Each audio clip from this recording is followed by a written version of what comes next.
कल हम लोगों ने बात की थी सद्गुरु धनिश्री देवचंद्र जी महाराज और महाराज का एक बहुत लंबा वियोग।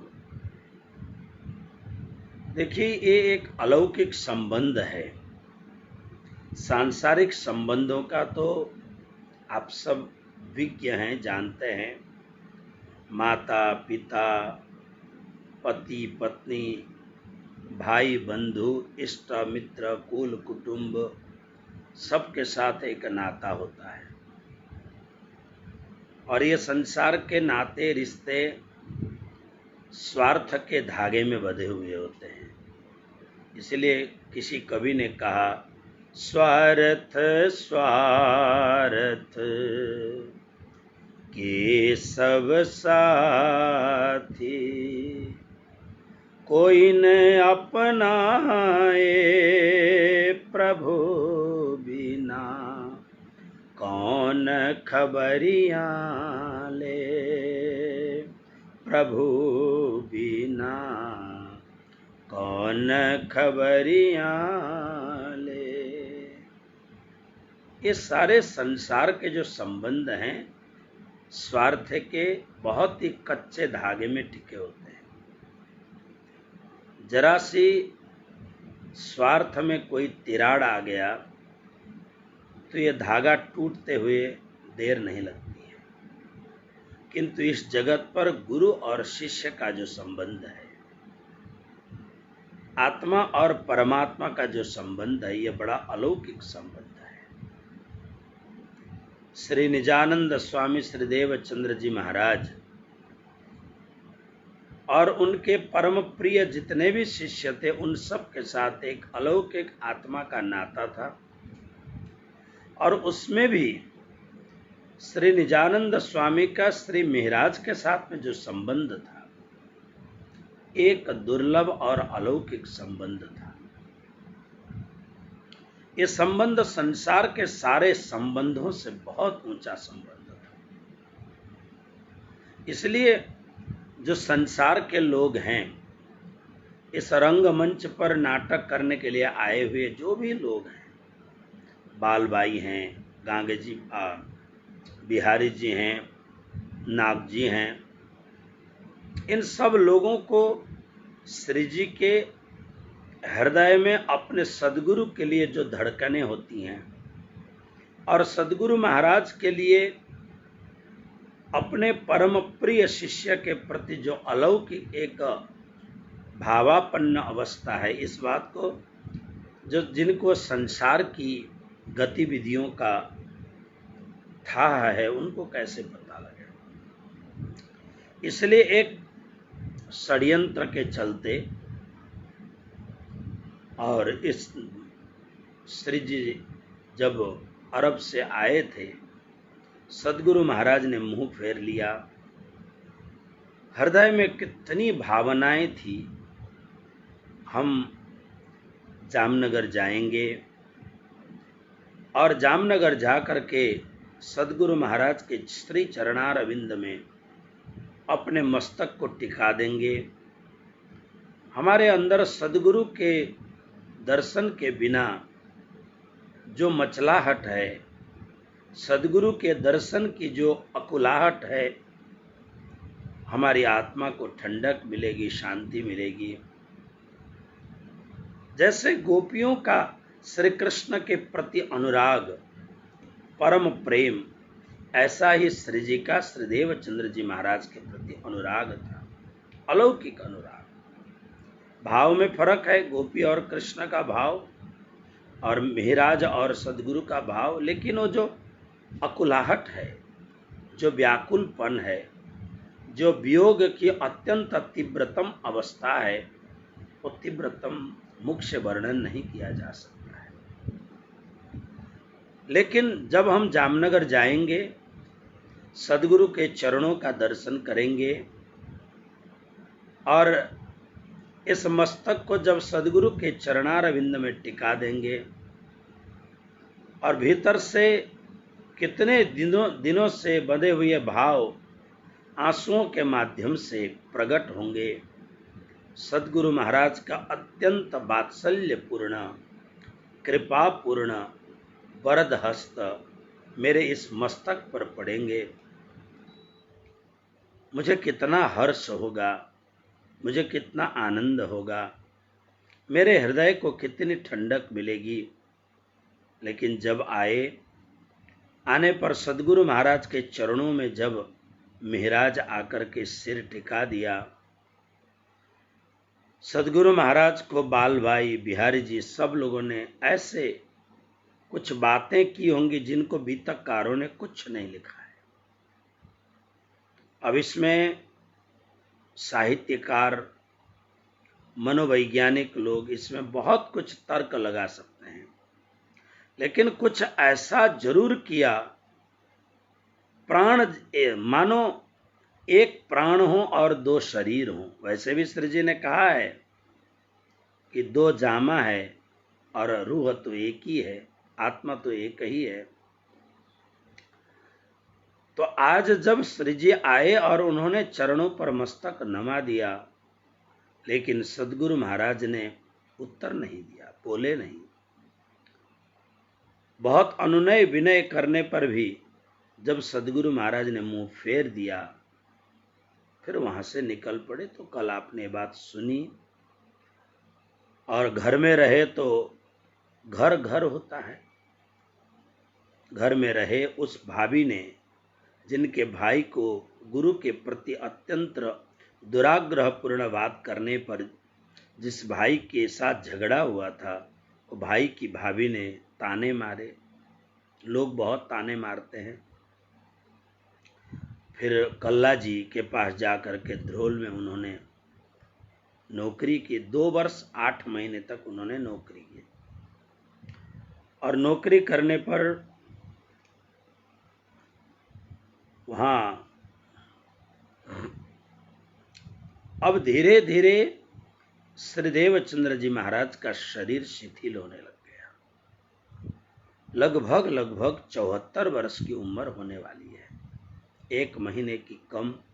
मतलब अब उम्र इतनी हो गई है, 73 वर्ष के बाद में शरीर शिथिल हो गया। देखिए, शरीर एक मशीन है, इसको जितना दौड़ाएंगे, जितना इसको काम में लगाएंगे, उतना घिस जाएगा।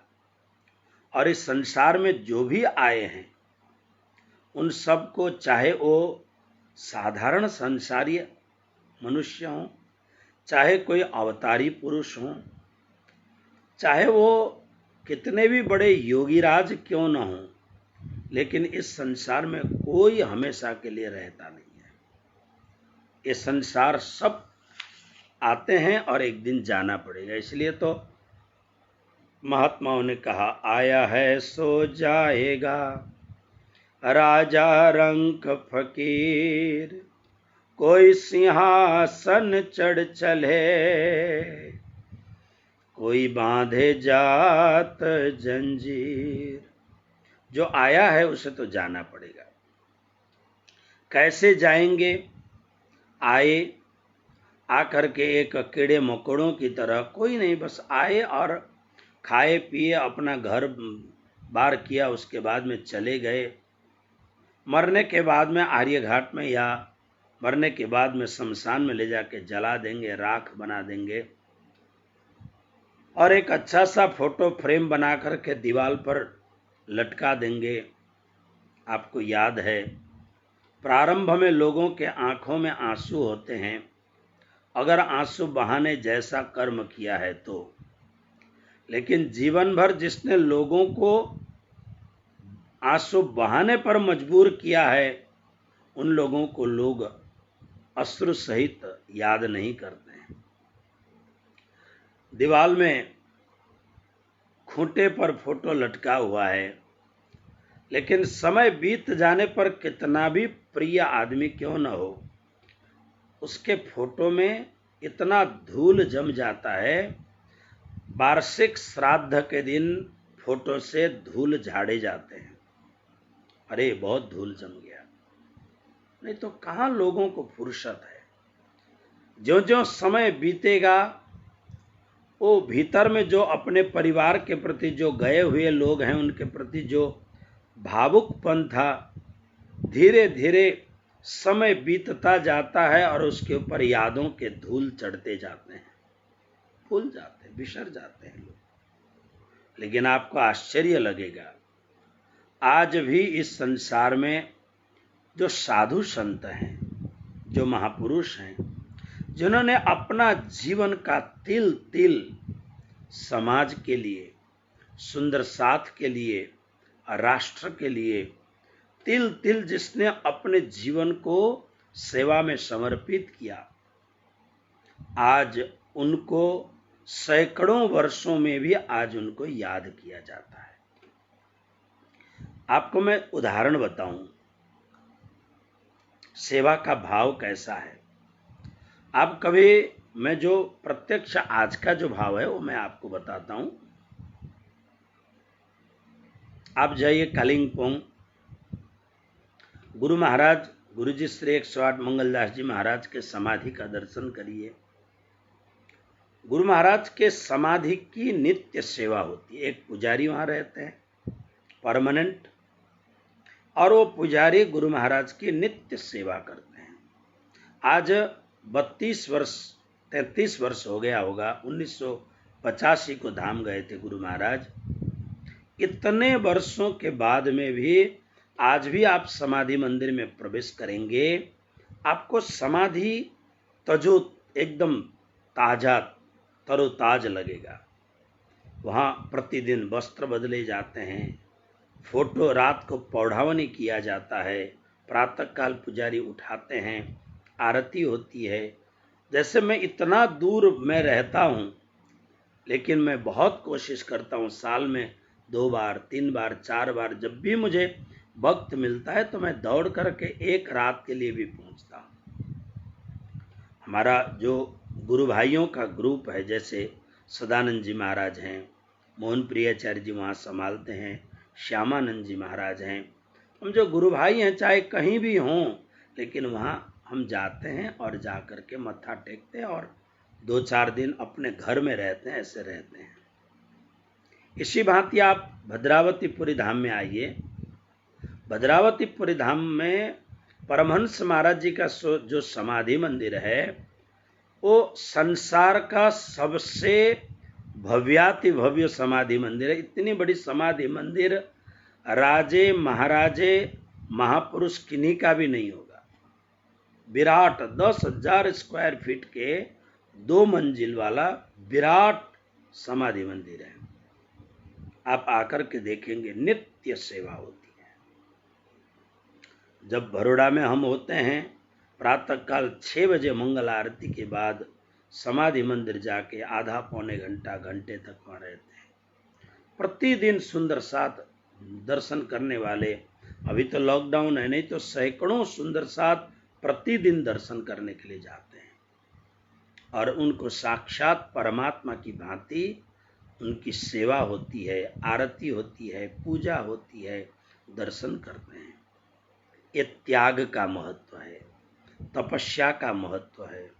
और सबसे बड़ी बात, त्याग और तपस्या के कारण उनकी पूजा होती है। यह पूजा धन की पूजा नहीं है, संपदा की पूजा नहीं है, भौतिक चकाचौंध ऐश्वर्य की पूजा नहीं है। बड़े बड़े राजे महाराजे के मूर्तियों के ऊपर कौवा विष्ठा करेगा, लेकिन उसको साफ करने वाला नहीं होगा। लेकिन इन महापुरुषों के जीवन को आप देखिए, कितनी ऊंची अवस्था है। तो इसलिए जो भी संसार में आया उसे जाना तो पड़ेगा। सदगुरु महाराज को पता लग गया, अब मेरे जाने का वक्त आ गया है। इसलिए तो श्रीमद् भागवत कथा श्रवण करते समय जब उन्हें अत्यंत बुखार हुआ, सन्निपात हो गया, शरीर बिल्कुल उपवास के कारण अत्यंत दुर्बल हो गया, माता और पिता श्रीमद् भागवत में जाने से देवचंद्र जी को रोकते हैं। तब देवचंद्र जी ने कहा कि मुझे भागवत में जाने दो। अरे बेटा, तुम मर जाओगे, तो उन्होंने कहा अभी मैं मरने वाला नहीं हूं, क्योंकि ये बड़े योगी हैं, इन्हें पता है कि अभी संसार में हमारा काम बाकी है, अभी और समय बाकी है। तब उन्होंने कहा था अभी मैं मरने को नहीं, अभी मैं मरूंगा नहीं। तो अब विचार करने लग गए, किंतु देखिए अब जब पता लग गया कि अब शरीर छूटने का समय हो रहा है, तो निरंतर अपनी सुरता को परमधाम की ओर खींचते हैं। जब परमधाम की ओर खींचते हैं सुरता को, सुरता आत्मरूप होकर के अक्षरधाम को पार करके श्री जमुना नदी को दर्शन करके जब चांदनी चौक से 100 सीढ़ी चढ़ करके जब श्री देवचंद्र जी महाराज की सुरता यानी सुंदरबाई सखी जब सीढ़ियां चढ़ करके परमधाम के धाम दरवाजे में पहुंचती हैं, तो वहां क्या देखती हैं कि इंद्रावती दरवाजे में खड़ी होकर के रो रही है। तब उन्हें फिर रह करके अंतर पीड़ा होती है कि मेरे द्वारा इंद्रावती को तकलीफ हुई है। इसलिए अब उन्होंने बरबस जो नजदीक में सुंदर साथ थे उनको कहा, तुम मेहराज को बुला के लाओ, कल्ला जी के यहाँ पर नौकरी कर रहे हैं, उन्हें नौकरी नहीं करनी है, ये संपूर्ण धर्म का पदभार मैं उन्हें दे चुका हूँ, दे रहा हूँ, उन्हें बुला के लाओ, मुझे कुछ खास बातें उनसे करनी है। और खास बात तो यह है कि जब मैं अपनी सुरता को परमधाम की ओर खींचता हूँ, तो दरवाजे में इंद्रावती यानी मेहराज श्री प्राणनाथ जी महाराज झरझर आंसू बहा करके रो रहे हैं, और इसी के कारण उनकी आत्मा को मैंने दुखाया है, धाम का दरवाजा मेरे लिए बंद है। सुंदर साथ जी, इस शब्दों से हमें याद करना है, परमधाम के दरवाजे को खोलने वाले ये सत्ता, ये महापुरुष। हम लोग जब कंठी बांधते हैं तो क्या गाते हैं, पायो निज नाम वासना जागी, श्री देवचंद्र जी तारतम ल्याए, खोल दिए परम धाम, पायो निज नाम वासना जागे, पायो धनी नाम आत्म जागी। जो श्री परमधाम के दरवाजे को खोलने की चाबी लेकर के जो आए, आज उनके लिए धाम का दरवाजा बंद है। सुंदर साथ जी, इसका अर्थ ये हुआ, इसलिए विरह के प्रकरणों में स्वामी श्री प्राणनाथ जी महाराज ने कहा, सुंदर साथ में जितना प्रेम बढ़ेगा, परमात्मा को, हमारे धाम धनी को, हमारे आत्मा के प्रियतम राज्य महाराज को बड़ी खुशी होगी। सुंदर साथ आपस में मिलेंगे, आपस में मेलजोल बनाएंगे। लेकिन अगर सुंदर साथ में कोई कहे कटुक वचन, अगर सुंदर साथ एक आपस में ईर्ष्या द्वेष करने लगेंगे, एक आपस में झगड़ा करने लगेंगे, एक सुंदर साथ दूसरे सुंदर साथ को जो मन में आए ऐसे अत्यंत खराब शब्द का प्रयोग करके दूसरे सुंदर साथ के चित्त को दुखाएंगे, तो इससे धनी को भी तकलीफ होगी और इस पाप का भयंकर दंड भी भोगना पड़ेगा। तो इन सुंदरबाई बार बार ये कह रही हैं, यानी श्री देवचंद्र जी महाराज बार बार ये कहते हैं कि आप जाओ और जाकर के महाराज को बुला के ले आओ। बार बार जब ये बात कहते हैं तो फिर बिहारी जी ने सोचा चलो हम बुलाने जाएंगे।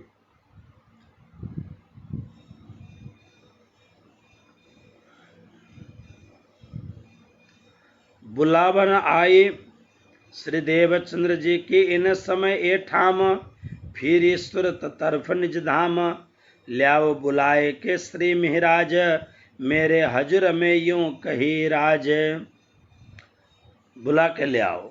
बुलावन आए बाल बाई सिताव, तिनको इन विद दिया जुबाब।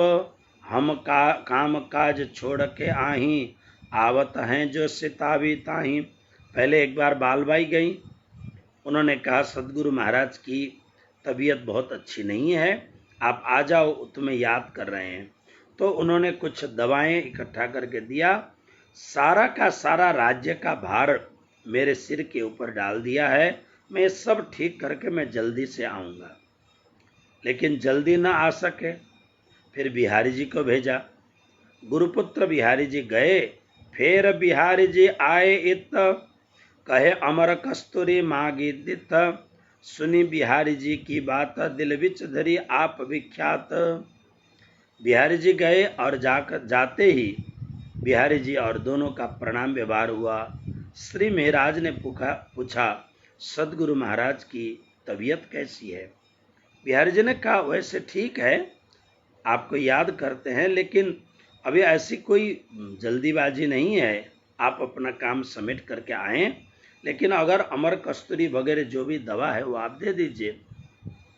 वो ले करके आए, लेकिन सही बात बिहारी जी बोलते नहीं है। क्यों नहीं बोलते हैं कि यहाँ सुंदर साथ के दो जमात हो गए हैं, दो पार्टी हो गए हैं। इनमें से एक छोटी सी टुकड़ी जो बिहारी जी को सपोर्ट करने वाले लोग हैं, उसमें बालबाई हैं, बिहारी जी के हजूरी नागजी भाई हैं, और भी दो चार सुंदर साथ होंगे।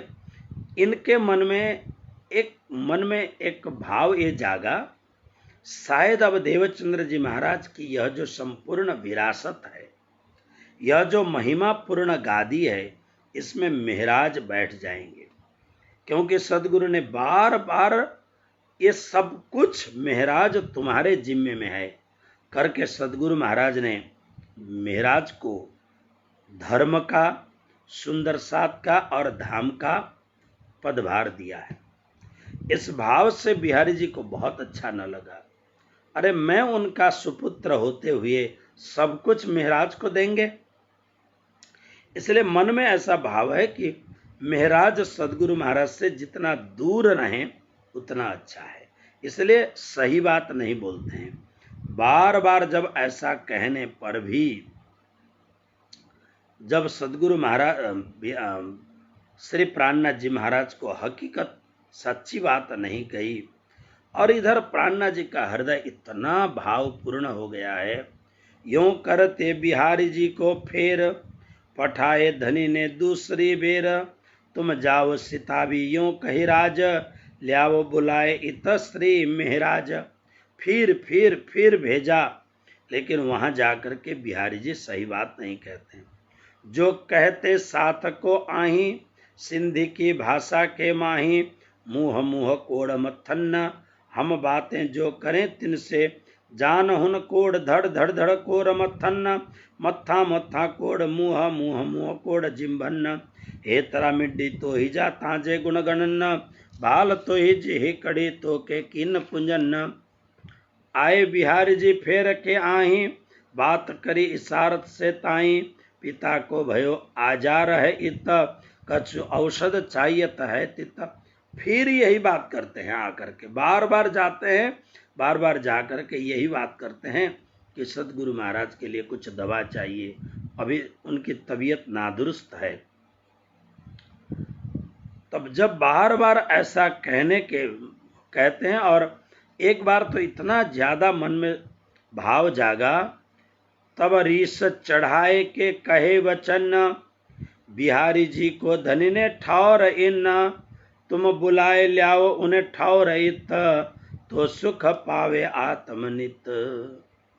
धनी देवचंद्र जी महाराज जानते हैं कि मेरा अगर आमंत्रण महाराज के कान में पहुंच जाए तो एक क्षण भी वह नहीं टिक सकता है। संसार का, माया का लौकिक कार्य महाराज को कभी बंधन में डाल ही नहीं सकता है।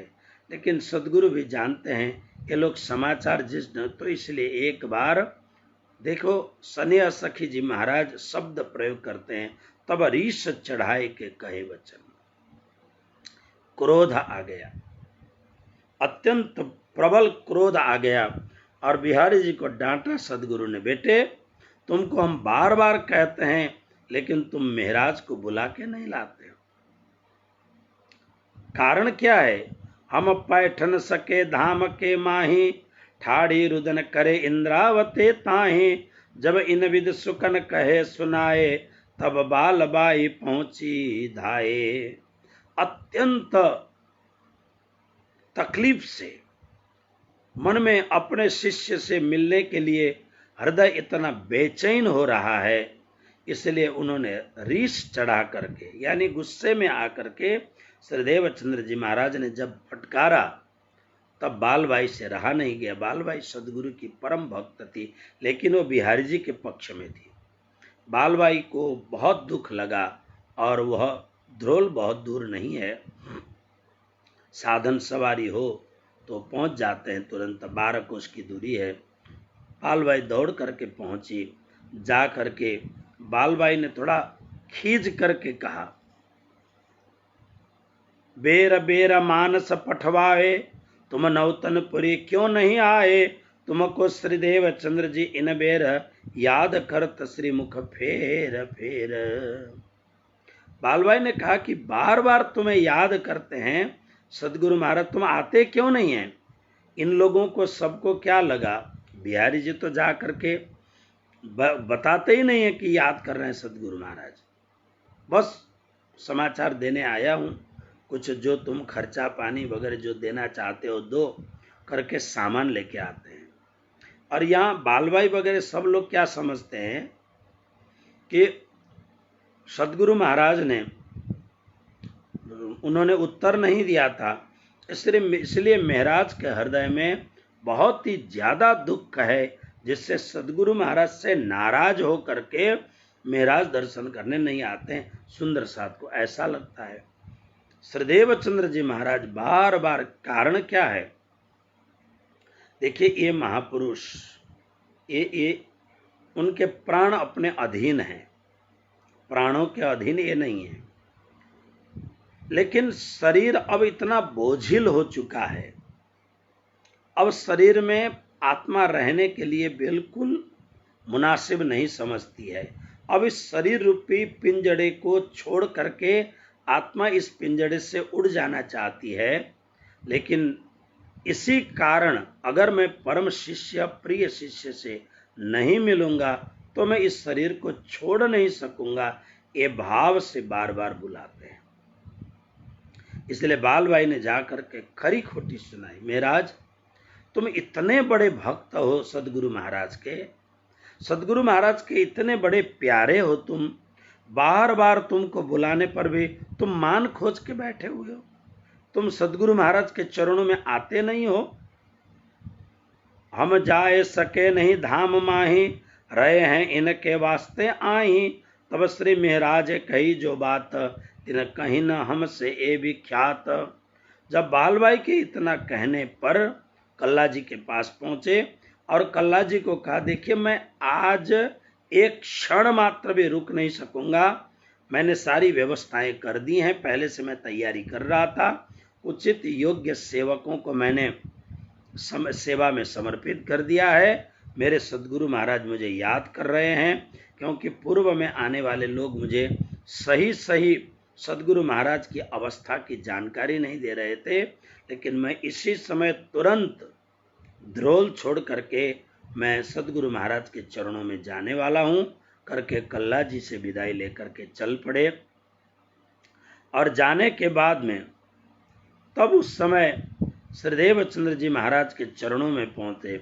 हम तो तब ही आवते, जब वहां पहुंचे बिल्कुल श्री कृष्ण जन्माष्टमी के दिन में ही श्री निजानंद स्वामी के चरणों में श्री महाराज का 9 वर्ष के बाद में मिलन हुआ। लगभग 5 वर्ष तक तो अरब स्थान में रहे, 4 वर्ष तक यहीं पर सदगुरु महाराज जब 5 वर्ष के बाद में आए तो सदगुरु महाराज ने जवाब नहीं दिया, इग्नोर किया, और उसके बाद में 4 वर्ष का और वियोग हुआ, तो ऑलमोस्ट लगभग 9 वर्ष के अंतराल में जिनके दर्शन के लिए हर क्षण प्राण तड़पते रहते हैं। इसलिए तो कृष्ण भक्ति में गाते हैं ना, अखियां हरि दर्शन की प्यासी, देखन चाहत कमल नयन को, निश दिन रहत उदासी रे अखियां, कृष्ण दर्शन की प्यासी। यही शिष्य और गुरु में होता है। जब श्रीदेव चंद्र जी महाराज के पास आए, आकर के चरणों में दंडवत प्रणाम किया। सदगुरु महाराज की ऐसी अवस्था है कि वो पहचान नहीं पाए। तब उन्होंने पूछा कौन? तो कहा ये मेहराज का आत्मा। हे सदगुरु महाराज, मैं मेहराज हूँ, आपके चरणों में आकर के दंडवत कर रहा हूँ। तब उस समय श्रीदेव चंद्र जी महाराज ने उलाहना देते हुए कहा कि अरे हमारे एक इशारे में तुम कहीं टिक नहीं सकते थे, आज मैंने बार बार बुलाने पर भी तुम आए नहीं, बहुत देर लगा दी। तब देवचंद्र जी, श्री प्राणनाथ जी महाराज ने विचार किया, आज बात को छिपाना अच्छा नहीं है। इसलिए उन्होंने क्या कहा? उन्होंने कहा हम तो तब ही आवते, जो ये बात कोई कहे तो आही। अगर किसी ने हमें कहा होता तो हम तो तभी आ जाते। तो जब आए तब कैसा था आप देखिए। संवत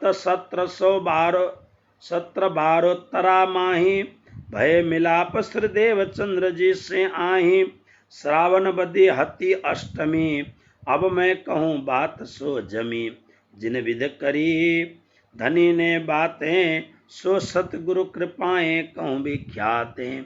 श्री महामत हुक्मे कहाई आप, कहीं साकुंडले कर परताप। सतगुरु कृपा कर दई लखाए, स्नेह सखी लई सिर चढ़ाए। स्नेह सखी लई सिर चढ़ाए। बोलो श्री प्राणनाथ प्यारे की जय।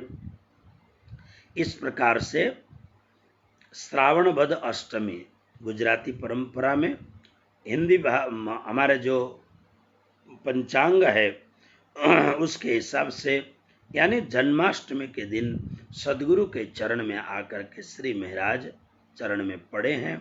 और दोनों में कितना आनंद हुआ होगा।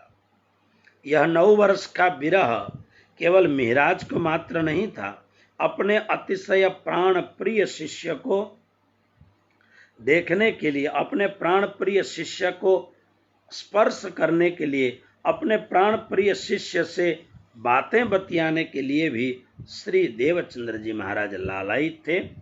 इस प्रकार से जब श्री महाराज श्री देवचंद्र जी महाराज के चरणों में लगे हैं, इतना आनंद हुआ है। हम लोग जो कथा करने वाले, चर्चा करने वाले, जो बात कहते हैं, ये बात बहुत सीमित है। गुरु और शिष्य के आत्मा के मिलन के संदर्भ में इन दोनों को जो परम आनंद की अनुभूति हुई है, इस अनुभूति का वर्णन नहीं हो सकता है, ये वर्णनातीत है। कुछ काल के उपरांत जब पूछा उन्होंने, तो श्री महाराज ने कहा, और उन्होंने जब कहा कि हमको बुलावन को जो किन्ह, उतना ही काहू कोयो कयो वचन। जब ही सुनी हम यह बात, तब चरण ग्रहे आप आए के साक्षात।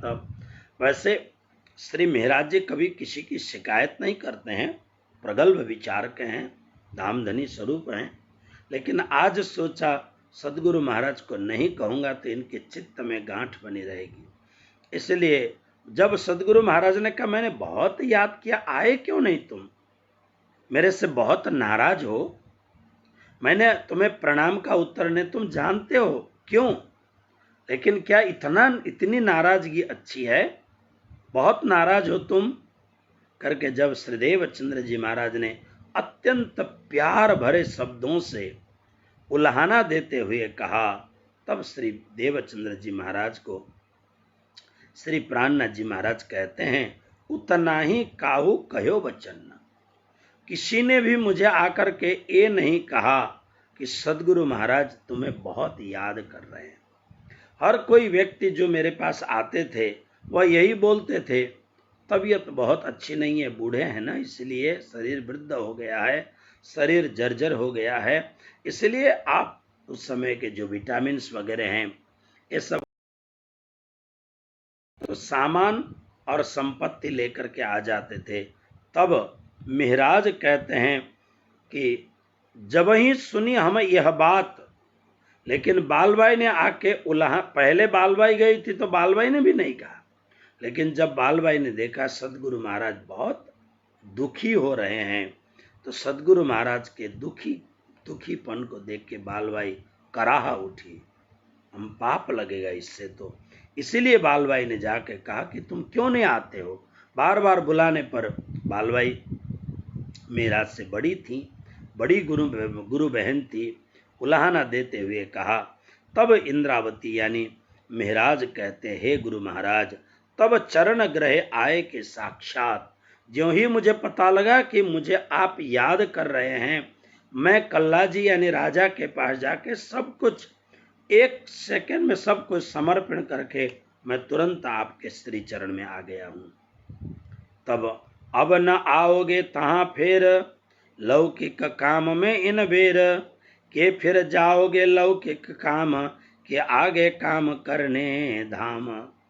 अब जो है पक्का कर रहे हैं, क्या मुझे खाली मिलने के लिए आए हो, और लौकिक काम यानी इतने बड़े तुम मंत्री के पद में हो, शायद सब कुछ छूटेगा नहीं, इसलिए फिर जाओगे लौकिक काम में, या अब धर्म का काम करोगे। तीन वास्ते बुलावन भेजे तुम, फिर याद इत किए हम, श्री इंद्रावती ठाड़ी देखी ताही, हमने रोवती धाम द्वार माही।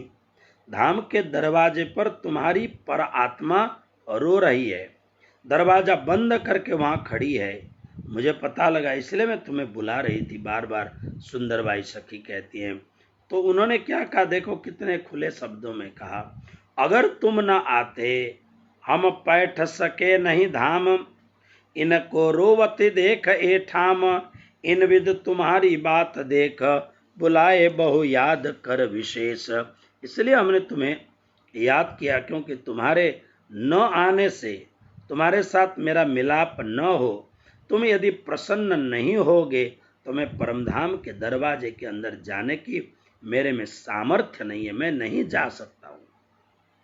तो ये बहुत बड़ा मैसेज है हम सुंदर साथ के लिए।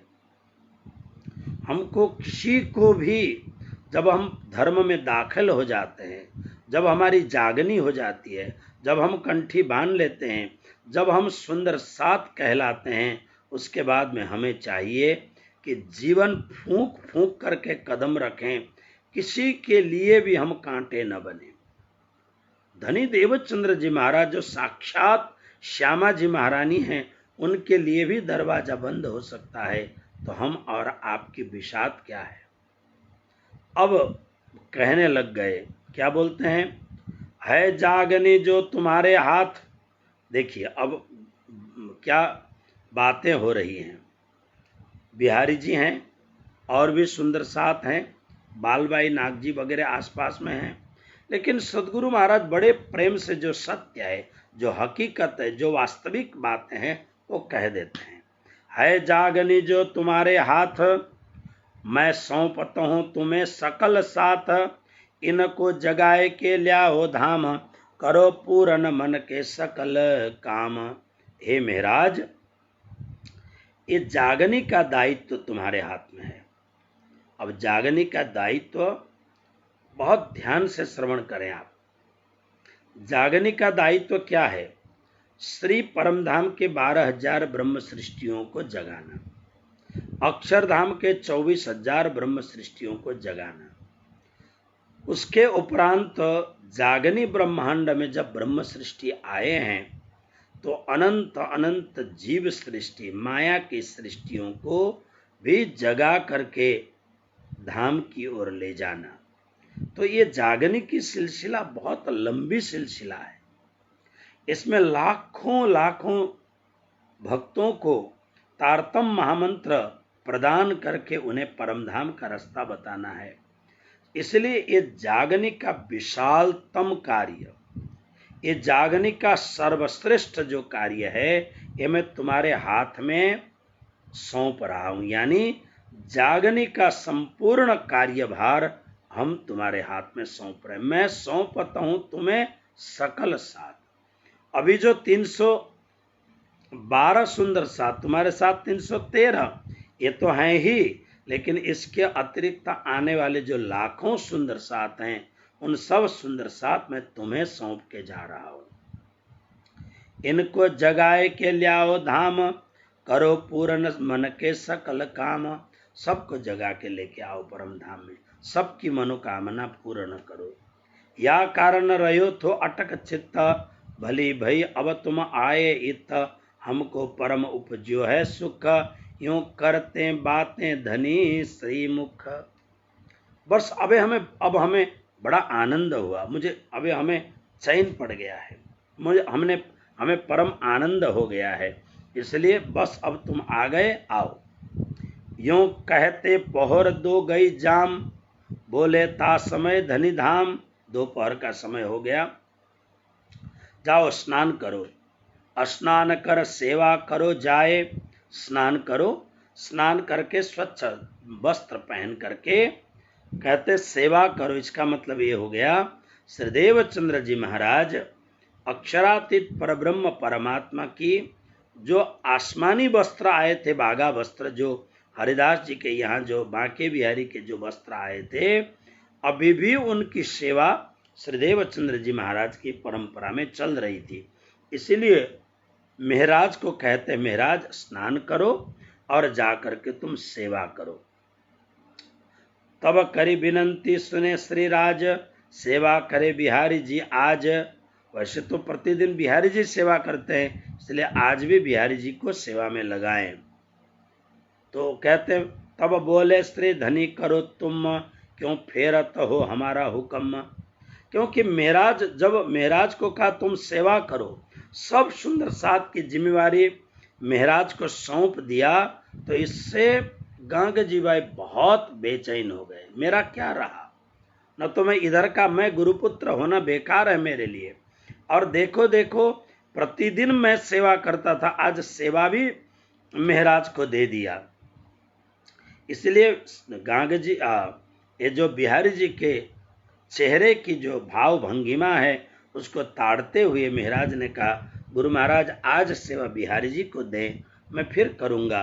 तो उन्होंने हुक्म दे दिया, थोड़े जोर से बोला, हम जो बोलते हैं वो मानते क्यों नहीं हो, क्यों फेरा तो हमारा हुक्म।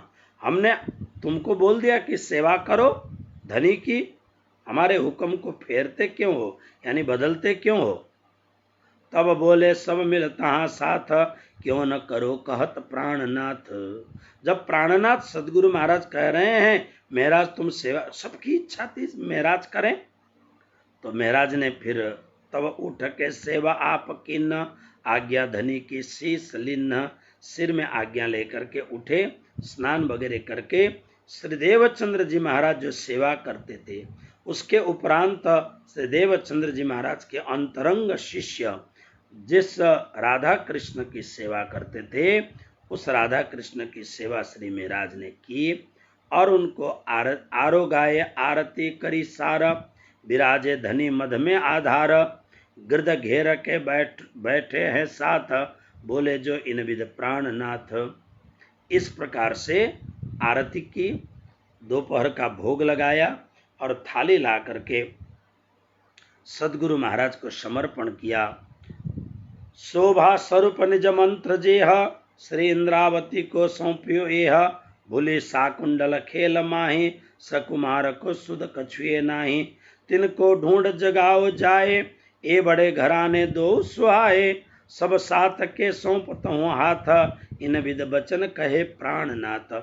पुनः जब राजी महाराज का प्रसाद सामने आया, सदगुरु महाराज के आगे थाल धर दी, सब लोग सामने बैठे, फिर कहा कि महाराज तुम्हें सुंदर सात को जगाना है। और सुंदर सात में दो प्रधान सखी हैं, शाकुंडल और शाकुमार। दोनों सखी कोई ऊंचे खानदान, राज घराने के खानदान में हैं, उन्हें भी जगा के तुमको ले आना है।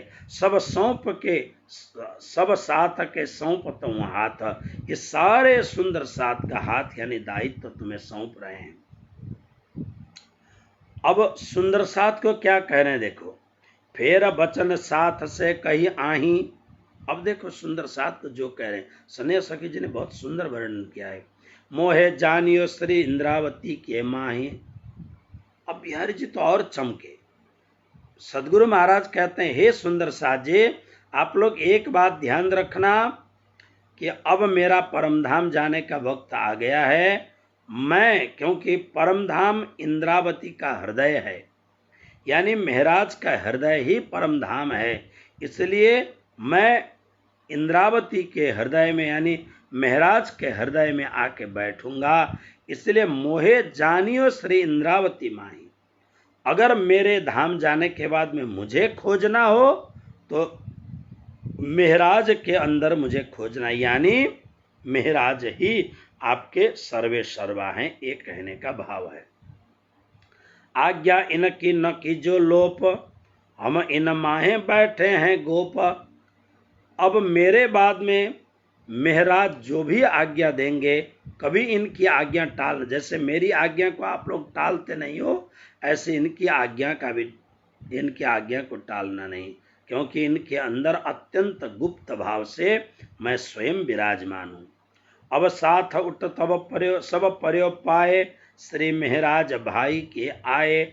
हम में जो इनमें जाने दोए, सो निज धाम की वासना न होए। सब सुनना अच्छी तरह से, इनको प्रणाम करो मेरे सामने और इनको साक्षात सदगुरु मानो। अब आप विचार करो बिहारी जी को कितना कैसा लगता होगा। इनको प्रणाम करो, इनको मानना कि देवचंद्र जी हमारे सदगुरु महाराज ही हैं, ऐसा मानना।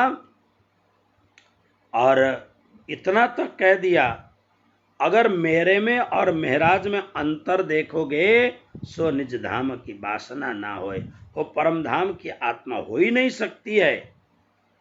तब सारे सुंदर साथ उठे और उठ करके सबने प्रणाम किया।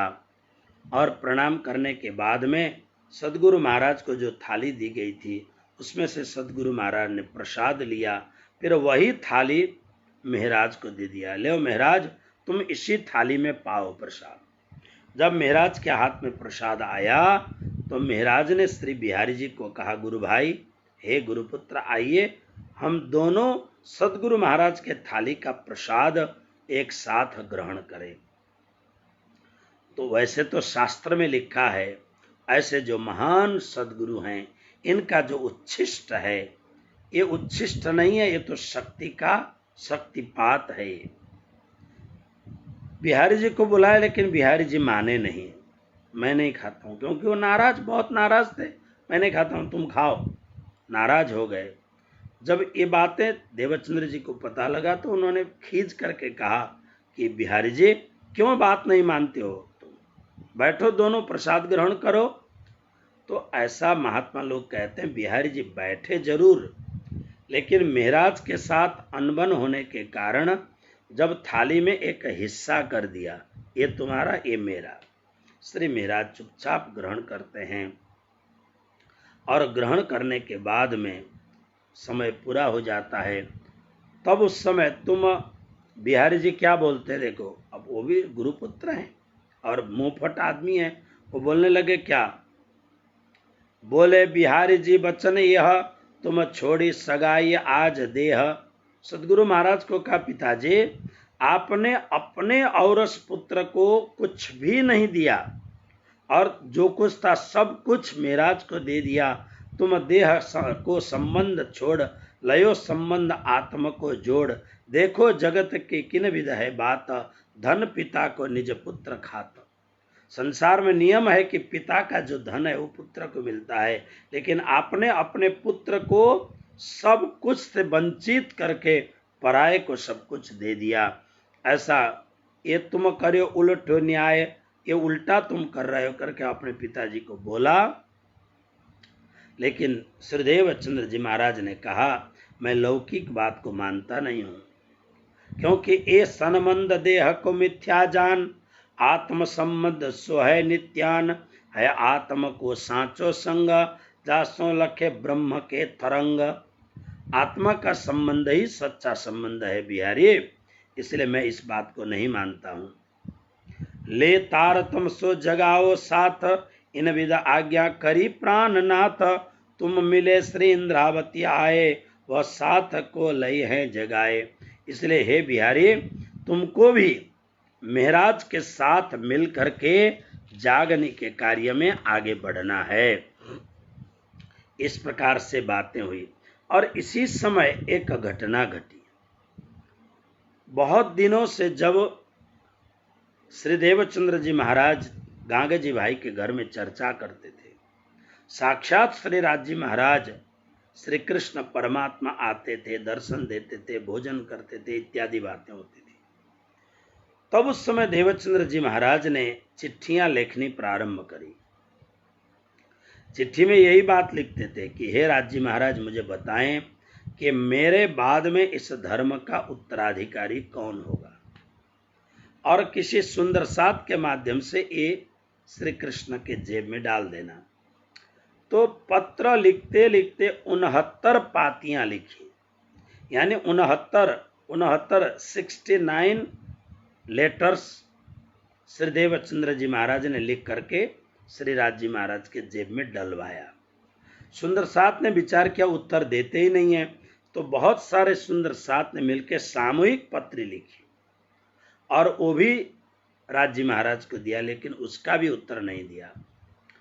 श्री प्राणनाथ जी का जो दिव्य ग्रंथ सनंद है, उसमें बड़ी पत्री में लिखते हैं, यो 69 पातियां लिखियां धाम धनी पर, तब सैया हम भी लिखी पर, नेक न दई खबर। बड़ी पत्री में लिखते हैं, इतना करने पर भी कुछ भी खबर नहीं दिया। लेकिन ऐसा कहते हैं, जब देवचंद्र जी महाराज ने ध्रोल से बुलाया, जब आकर के सदगुरु महाराज के चरणों में श्री महाराज प्रणाम करते हैं, तो श्री महाराज के जेब से 69 ये पातियां चिट्ठियां सदगुरु महाराज के चरणों में खड़ खड़ खड़ खड़ खड़ कर करके सारी की सारियां चिट्ठियां गिरती हैं।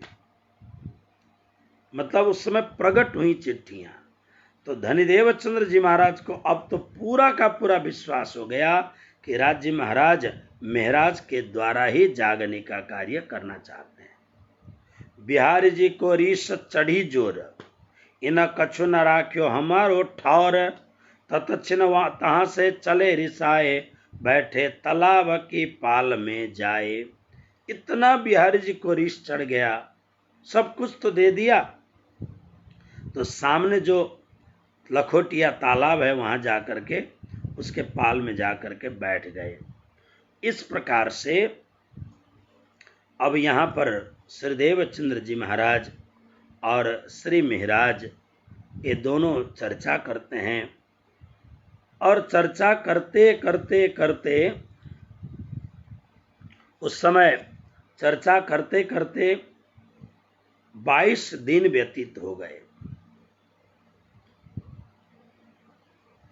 तो क्या कहते हैं देखिए, अब सुनियो साथ कहूँ मैं सोई, कही बाल बाई धनी से जोई, जिन विध करी आए इन बातें, श्री देवचंद्र जी सो विख्याते।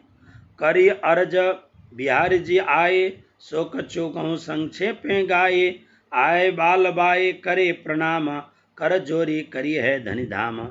इस समय क्या हुआ, जब बिहारी जी रिसा करके गुस्से में होकर के तालाब किनारे बैठ गए, तो बालबाई नागजी वगैरह जाके बिहारी जी को मनाने लग गए। अब बिहारी जी इतने स्वभाव अपना अपना होता है, बहुत रिसा गए।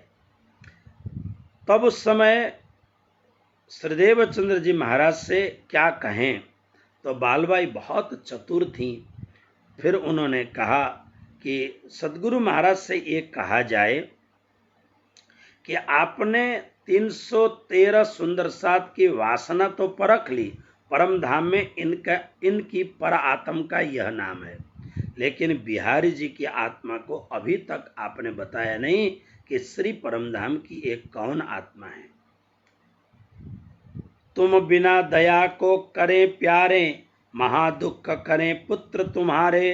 तब बोले श्रीदेव चंद्र जी आही, वासना इनकी निज धाम में नाही। बहुत स्पष्ट कह दिया बाल भाई, बिहारी जी श्री परमधाम की आत्मा मुझे नहीं दिखाई देती हैं, नहीं है ऐसा नहीं कहते हैं। वासना इनकी निज धाम की नाही, ऐसा लगता है कि ये श्री परमधाम की आत्मा नहीं है। बालबाई ने अपना जो स्त्री चरित्र का बहुत सारे हथियार डाले, बहुत सारे प्रयोग किए। इधर जिस हथियार के द्वारा श्री प्राणनाथ जी को 9 वर्ष का वियोग करवाया, आज भी हथकंडा अपनाया, लेकिन सदगुरु महाराज टस से मस नहीं हुए। तुमको जो करना हो करो, तुम्हारी दृष्टि, तुम लोगों की दृष्टि संसार की दृष्टि है, संसार की दृष्टि को मैं मानता नहीं हूं, इसलिए तुम्हें जो करना हो करो। बहुत स्पष्ट कह देते हैं, होय अंकुर जाको धाम माही, ताकि रीत विरुद्ध की नाही। पर ब्रह्म की आज्ञा हो जैसी, शीश चढ़ाई ले सो तैसी। मैं तो राज्य की जो इच्छा होती है उसको मैं करता हूँ, लेकिन धनीदेव चंद्र जी महाराज के ये जो शब्द हैं बहुत मनन करने योग्य है। श्री परमधाम की आत्मा होगी तो वो निश्चित रूप से कभी भी ईर्ष्या, द्वेष, इस प्रकार की भावना होगी ही नहीं। तब अब हुआ क्या किया जाए? तो इन लोगों ने एकांत में आके बात की, सदगुरु महाराज तो मानते नहीं है, तो क्या किया जाए? तो इन्होंने, पढ़े लिखे तो थे ही, तो इनका रत्न के खानों में कभी कांच जन्म नहीं लेता है। आकारे पद्मरागाणम जन्म का चमणे होता, इसलिए ये रतन का खान यानी श्रीदेव चंद्र जी महाराज जैसे अद्भुत अलौकिक जो धर्म रत्न हैं, इनके खान में कभी कांच पैदा नहीं हो सकता है। इसलिए हम लोग जाके बिहारी जी से कह दें, सदगुरु महाराज ने कहा आपका नाम रतनबाई है। तो इन्होंने आकर के इस प्रकार से बिहारी जी को मनाया और बिहारी जी को लेके गए और लेकर के जा कर के और सदगुरु महाराज के पास में पहुंचाए। और श्रीदेव चंद्र जी महाराज उस समय वहां पर महाराज के साथ में 22 दिन तक चर्चा करते हैं। मतलब 22 दिन तक देवचंद्र जी और श्री प्राणनाथ जी महाराज बिल्कुल अलग नहीं हुए। देह क्रिया को छोड़ करके पूरी तन मन धन से श्री महाराज अपने सदगुरु महाराज की सेवा करते हैं। मानो 9 वर्ष का जो यह वियोग था, और देवचंद्र जी महाराज ने भी कभी नहीं कहा कि तुम घर जाओ, नहीं, क्योंकि ये 9 वर्ष का जो विरह है, इस विरह के कारण इंद्रावती की आत्मा को जो तकलीफ हुई है, ये तकलीफ को मिटाना है। और साथ साथ में देवचंद्र जी अपनी संपूर्ण आध्यात्मिक संपदा महाराज के भीतर में उड़ेल देना चाहते हैं। तो यहाँ 2 प्रकार की चर्चा है। एक, श्रीदेव चंद्र जी महाराज सदगृहस्थ हैं, आप सबको पता है, उनकी धर्म पत्नी का नाम है लीलबाई। यद्यपि लीलबाई बहुत ऊंची आत्मा थी, लेकिन धर्म की सेवा में सदगुरु महाराज की सेवा जरूर उन्होंने की, लेकिन बड़े लंबे समय तक नहीं रही सदगुरु महाराज के साथ, धाम पधार गई पहले ही। तो उनके एक बेटा और एक बेटी है जमुना। जमुना स्वभाव से शांत प्रकृति के हैं, बिहारी जी उग्र प्रकृति के स्वभाव के हैं। तो देवचंद्र जी महाराज ने 2 प्रकार की वंश परंपरा चलाई, ध्यान देना, एक नाद वंशीय परंपरा और एक बिंदु वंशीय परंपरा। नाद वंशी और बिंदु वंशी। बिंदु वंशी का अर्थ यह है, पिता के बूंद वीर्य से जो जन्मे वो बूंद वंशी, यानी वो सांसारिक परंपरा के जो बिहारी जी हैं वो, यानी शारीरिक संबंध वाले। और नाद कहते ज्ञान को, नाद कहते हैं ब्रह्म ज्ञान को। तो ब्रह्म ज्ञान की तारतम्य ज्ञान की परंपरा की जो शाखा है, यानी तारतम्य परंपरा के जो भाव है, वो है श्री महाराज। यानी मानो सदगुरु महाराज के दो पुत्र थे, बिंदुवंशीय पुत्र श्री बिहारी जी और नादवंशीय पुत्र श्री महाराज जी। सदगुरु महाराज ने अपने जीवन का सर्वस्व यानी आध्यात्मिक संपूर्ण संपदा नादवंशीय परंपरा के उत्तराधिकारी श्री महाराज को सौंप दिया। जब बेन नाद कर रास रमाए, तब उत पुत्र सगे क्यों न आए। तो वहां पर सदगुरु महाराज ने बालबाई वगैरह को बहुत समझाया कि ये सब तुम जो बोलते हो ये बेटा है, ऐसा है, तैसा है, यहाँ इस परंपरा में कोई बेटा और पुत्र पौत्र होता नहीं है। तुम लोग भाव और प्रेम से जाओ। बस हम तो यही कहते हैं, क्योंकि सदगुरु महाराज ने कहा मेरे पुत्र बिहारी जी में ये जो विशालतम सुंदर साथ जो कल होने वाला है, इस विशालतम सुंदर साथ को संभालने का सामर्थ्य नहीं है मेरे पुत्र में, क्योंकि मेरे पुत्र को मैं जानता हूं, इसमें वो काबिलियत, इसमें वो जो धर्म के उत्तराधिकारी में होने वाले जो सद्गुण हैं वो इसमें नहीं है। जो एक विशाल भावना होनी चाहिए, वसुधैव कुटुंबकम की जो भावना होनी चाहिए, सबको समान रूप से देखें। धर्म का अर्थ क्या होता है? धर्म का अर्थ होता है समान रूप से देखना। हम आपने भगवद गीता के 4थे अध्याय में देखा है ना, सुनी चैव स्वपाके च पंडिता समदर्शिनः, सब में समान रूप से देखना। बिहारी जी में ये सद्गुण नहीं है। बस बिहारी जी का सद्गुण यही है कि वो देवचंद्र जी के पुत्र बने, लेकिन गुण से, कौशल्यता से, विद्या से, इस प्रकार से वाणी वचन इत्यादि से कुछ सीखना हो, उससे ये श्री महाराज का बरोबर नहीं कर सकते। इस प्रकार से बालबाई को अच्छी तरह से समझा दिया था। यों करते राधा अष्टमी आई, तब बोले धनी वचन सुखदाये, थाल मगायो प्रसाद तब ही कहीं आरोगो महाराजे अबही। इसमें राधा अष्टमी आई, यानी 15 दिन पूरा हो गया। 15 दिन पूरा होने के बाद में, और क्योंकि अपने साथ में रहते हैं, दिन रात चर्चा करते हैं, लगभग कोई होता भी नहीं है, क्योंकि सदगुरु महाराज और शिष्य और गुरु दो हैं। यों करते दिन 22 आही, रहे धनी साथ के माही। अब 22 दिन पूरा हो गया। 22 दिन पूरा होने के बाद में देखिए, संवत 1712 माही, चतुर्दशी बुधवार थो आही, भादो मास उजियारो पख, मध्यराते धनी भय अलख। संवत 1712 भाद्र शुक्ल चतुर्दशी बुधवार को सदगुरु महाराज ने संध्या के समय में महाराज को कहा, महाराज तुम ध्रोल से आए सीधा मेरे पास है या घर भी गए? बोले नहीं, मैं घर नहीं गया हूं, क्योंकि घर में एक तो ताना मारा था, एक तो वैसे भी उनको घर के प्रति ऐसा बहुत लगाव था नहीं, शादी शायद हो चुकी थी। तो पूछा कि आप घर नहीं गए?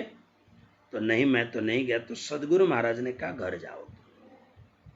श्री महाराज ने कहा आपकी तबीयत नादुरुस्त है, इसलिए मैं आपकी सेवा में आनंद प्राप्त कर रहा हूं, मुझे इस सेवा से वंचित ना करें। सदगुरु महाराज ने बहुत ढंग से समझाया, महाराज मुझे कुछ भी नहीं होगा, तुम आज घर में 22 दिन हो गए हैं, तुम आज घर में जाओ, विश्राम करो, फिर प्रातःकाल स्नान करके इत्मीनान से तुम आ जाना, घर में तुम्हारे सब लोग हैं, तुम्हारा इंतजार कर रहे हैं, जाओ। तो सदगुरु महाराज ने बहुत कुछ समझा करके भेजा। जब यहां से गए, मन नहीं मान रहा है जाने के लिए, चले गए और रात को भोजन आदि पूर्ण करके घर में बात बतिया करके सब कुछ विगत बातें करके विश्राम कर लिया। लेकिन ये जो दो आत्माओं के बीच में जो कनेक्शन है वो इतना दिव्य कनेक्शन होता है। आप जानते हैं कि कई बार क्या होता है, वो जो होता है ना, इसको हिंदी में क्या बोलते हैं, नेपाली में बाडुली लगना बोलते हैं, हिचकी आना। तब हिचकी आता है तो क्या बोलते हैं, एक बनी बनाई बात है, तुम्हें कोई याद कर रहा है। कोई ऐसा, दो बातें होती हैं, अगर यहाँ गले में सर्दी वर्दी कुछ लगी ना हो, लेकिन गले में खराश हो ना, खर खर खर खर खर खर हो, खर खर होता हो, तो कोई या कोई कहेगा कि कोई आपका बुरा चाहने वाला आपको कुछ याद कर रहा है बुरा चाहने के लिए, तो फिर कपड़े को गांठ बांध देते हैं उससे कि बुरा व्यक्ति का कोई असर ना हो। जो प्रेमी होते हैं उससे हिचकी आती है, हिचकी आती है। कारण क्या है कि ये दूर कितना भी क्यों ना हो, लेकिन आत्मा का तो कनेक्शन एक ही है। रात भर महाराज को नींद नहीं आई, करवट बदलते बदलते पूरी रात बीत गई। लेकिन इधर क्या हुआ, संवत 1712 और भादव का महीना, शुक्ल पक्ष के चतुर्दशी के दिन, बुधवार का दिन था, और बुधवार के दिन आधी रात के, मध्य रात के बाद में लगभग 74 वर्ष पूरा करके, यानी 73 वर्ष और 11 महीना पूरा करके, बुधवार, चतुर्दशी बुधवार के दिन तारतम लेकर के आने वाले अक्षरातीत पूर्ण ब्रह्म परमात्मा की परम आह्लादिनी शक्ति सुंदरबाई की वासना से अनुप्राणित श्री देवचंद्र जी महाराज ने इस संसार से विदाई ली और हमेशा हमेशा के लिए इस शरीर के द्वारा संसार को छोड़ करके श्री परमधाम की ओर प्रयाण किया। बोलो श्री सद्गुरु महाराज की जय। प्रयाण करने के बाद में प्रातःकाल जब हुआ, फिर प्रातःकाल दौड़े दौड़े श्री महाराज, क्योंकि उनके हृदय में अपूर्व चोट लग गई, कुछ हुआ है। जब दौड़े दौड़े आए तो श्री 5 नौतनपुरी धाम में, जो आज नौतनपुरी धाम है, इस नौतनपुरी धाम में, क्योंकि सदगुरु श्री देवचंद्र जी महाराज जब से चाकला मंदिर यानी गांगजी भाई का घर छोड़ दिया, अब यहीं पर निवास करते हैं। श्री 5 नौतनपुरी धाम आज का जो खिजड़ा मंदिर है वहीं पर। प्रातःकाल दौड़े दौड़े आए, आकर के देखते हैं तो पूरा श्री 5 नौतनपुरी धाम का परिसर स्तब्ध है, बिल्कुल अचेत अवस्था में है। लोग सब करुण पुकार कर रहे हैं। श्री महाराज आते हैं, आकर के सदगुरु का रात को अच्छी तरह छोड़ के गए। जबरदस्ती सदगुरु ने कि जाओ तुम जाओ, क्योंकि सदगुरु महाराज जानते थे मेरा प्राण सरीखा यह प्रिय शिष्य, अगर उसके सामने मैंने प्राण छोड़ दिए तो निश्चित है ये प्राण रखेगा नहीं, ये भी मेरे विरह में प्राण छोड़ देगा। इसलिए इतना ज्यादा विरह की अकुलाहट न हो, श्री सदगुरु महाराज ने उन्हें घर भेज दिया था। प्रातः काल आए, आकर के दर्शन किया, चरणों में प्रणाम किया, लेकिन उन्हें इतना लगा कि बस बैठ करके रोते रोते सदगुरु के चरण पखार दिए, बैठे। और महात्मा गण कहते हैं उसी समय सदगुरु के विरह में हृदय इतना आकुल व्याकुल हो गया, मानो प्राण निकलने की तैयारी कर रहे हों। लेकिन बार बार याद आता है सदगुरु के उन महावाक्यों का, सुंदर साथ की पूरी जिम्मेवारी महाराज तुम्हारे ऊपर है, और अभी नहीं, हजारों हजारों सुंदर साथ की जागनी तुम्हें करनी है। शाकुंडल और सकुमार प्रधान सखियों को जगाना है, जो राजवंश में राज घराने में हैं। बहुत काम तुम्हें करना है। ये सब बातें रह रह करके याद आती हैं, इसलिए प्राण निकलते निकलते प्राण को संयमित करके अंदर रखते हैं। इसलिए इसी दिन हम जो प्रातः काल सबसे पहला पद प्रातः काल के सेवा पूजा में जब गाते हैं, इसी करुणा के स्वरों से आप्लावित होकर के श्री महाराज के अपने प्राणाधार सदगुरु के आंसुओं में भीगे हुए ये शब्द हैं जो हम प्रतिदिन गाते हैं। आओ जे बाला मारे घेर आओ, एक लड़ी परदेश में मुने मुकीने कांचा ल्या। आओ जी बाला मुने हाथे नींद लड़ी तामे सोते मुके काराते जागी ने जोता पियो जी न पासे पछे तो था से प्रभाते। आपके वियोग में प्राण रहना नहीं चाहते।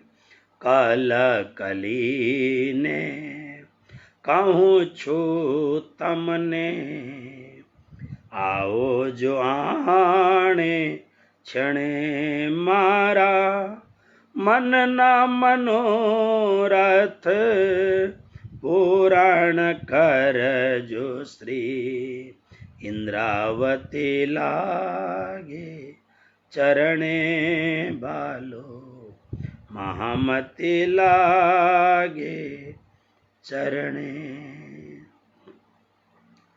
रोते बिलखते बिलखते अब आगे का कार्य तो करना पड़ेगा, लेकिन राज्य महाराज जो चाहते थे श्री महाराज को श्री 5 नौतनपुरी धाम से अलग थलग करके सुंदर साथ की जागने के लिए बाहर भेजना चाहते थे। तुम्हारे लिए श्री 5 नौतनपुरी धाम की गादी नहीं, सुंदर साथ के सजे सजाए हृदय ही तुम्हारी गादी है। अनंत सुंदर साथ का हृदय तुम्हें पुकार रहा है, इसलिए इस सब नाटक राज्य महाराज कर रहे हैं। देखिए सुंदर साथ में बिहारी जी का ग्रुप कितना सक्रिय हो गया था। सबको पता है कि महाराज सदगुरु महाराज धाम नहीं जा सक रहे हैं महाराज के न आने से, लेकिन जब सदगुरु महाराज ने अपना देह विसर्जन किया, देह त्याग दिया, बिल्कुल नजदीक है खंभालिया गेट से, यानी आज के खिजड़ा मंदिर से मेड़ी मंदिर बहुत दूर नहीं है। अगर ताबड़तोड़ थोड़ी से जाएंगे तो 10 मिनट में पैदल पहुंच जाते हैं मेड़ी मंदिर। लेकिन किसी ने भी जरा भी कोई समाचार नहीं दिया। प्रातःकाल अत्यंत बिलखते हुए हृदय से जब महाराज आए, उन्हें तब पता लगा। तो इसका मतलब जो बिहारी जी वाला जो ग्रुप था वो चाहते थे कि किसी भी कारण श्री 5 नौतनपुरी धाम की चल अचल संपदा से महाराज को दूर किया जाए। राज्य महाराज भी यही चाहते थे। बस अब सदगुरु महाराज के इस शरीर का जो अंत्येष्टि क्रिया करनी थी सब कुछ किया, और करने के बाद में जब इतना होने के बाद में सब अपने घर घर में चले गए, और घर घर में जाने के बाद में इधर क्या हुआ, बहुत समय के उपरांत भी श्री 5 नौतनपुरी धाम के दर्शन के लिए कोई नहीं आता है। बिहारी जी, जमुना जी राज मंदिर में अपने घर में हैं, चाकला मंदिर में गांगे जी भाई वगैरह हैं, लेकिन श्री 5 नौतनपुरी धाम का ये परिसर बिल्कुल शून्य पड़ा हुआ है। दर्शन करने तक के लिए कोई नहीं आता है। जैसी दौड़ करके जाती होंगी, दर्शन करके चली आती होंगी। धीरे धीरे जहां पर सदगुरु महाराज जब थे तो पूरा परिसर कितना सुहावना लगता था, आज वहां कीड़ियां चल रही हैं। बहुत धीरे धीरे तो कुछ काल के उपरांत बाल भाई से रहा नहीं गया, और बाल भाई ने मन में विचार किया कुछ तो करना पड़ेगा। सदगुरु महाराज जो हमारे साक्षात धाम के धनी, उन्होंने अपने हाथ से जो खिजड़ा का वृक्ष लगाया, अपने हाथ से पर्णकुटी बनाई, अपने हाथ से श्री कृष्ण प्रणामी धर्मपीठ की स्थापना की और अपने श्री मुखारविंद से श्री 5 नौतनपुरी धाम के नाम से सुभाषित किया, धर्मपीठ की स्थापना की, और आज वहां पर कोई दिया जलाने वाला तक नहीं है, वहां पर जाके कोई साफ सफाई करने वाला तक नहीं है। सुंदर साथ बाहर के बाहर चले गए, जामनगर के सब अपने अपने घर में हैं। लेकिन ये तो बड़ी दुर्दशा हुई। बाल भाई के मन में बहुत खटपट होने लग गया। अब बाल भाई योजना बना करके, अब यदि इस गादी को आबाद कोई कर सकेगा, बिहारी जी में तो वो योग्यता नहीं है, क्योंकि बिहारी जी के अत्यंत कठोर स्वभाव के कारण, मैं क्रूर शब्द का प्रयोग नहीं करूंगा यहां, लेकिन बिहारी जी के स्वभाव में क्रूरता तो है, स्वभाव है अपना अपना, क्रूर स्वभाव है। सुंदर साथ को तकलीफ दी है उन्होंने, लेकिन बिहारी जी में वो योग्यता नहीं है कि इस गादी को आबाद किया जाए। बालबाई बखूबी जानती है कि जो कुछ भी अगर कोई कर सकेगा केवल श्री महाराज कर सकेंगे। अब बालबाई योजना बना करके श्री महाराज के पास जाती है, और श्री महाराज और बालबाई के बीच में क्या संवाद होता है, क्या अब सदगुरु महाराज ने श्री 5 नौतनपुरी धाम की जो गादी है और नौतनपुरी धाम की जो संपदा है, नौतनपुरी धाम का जो सुंदर साथ है, वो तो सदगुरु महाराज ने बेझिझक कुछ भी लाग लपेट बगैर, चाहे बिहारी को जो सोचना हो सोचे, श्री इंद्रावती को सौंप दिया है, बार बार कह के सौंप दिया है। तो सदगुरु महाराज ने इन महाराज को सौंप दिया। सुंदर साथ सब महाराज को प्राण धन समझते हैं, लेकिन बालबाई और बिहारी और कुछ समझते हैं। तो आगे का नाटक कैसा रहता है ये कल की चर्चा में करेंगे। अब कल की चर्चा से अब आगे श्री प्राणनाथ जी महाराज के अपने परम सदगुरु के प्रति अनन्य निष्ठा और सदगुरु महाराज के एक एक वचन पर अपने जीवन का सर्वस्व लुटा देने वाले श्री महाराज आगे कैसे धर्म यात्रा के लिए आगे बढ़ते हैं, यह अत्यंत धर्ममयी चर्चा आपके सामने कल आपके सामने कहा जाएगा।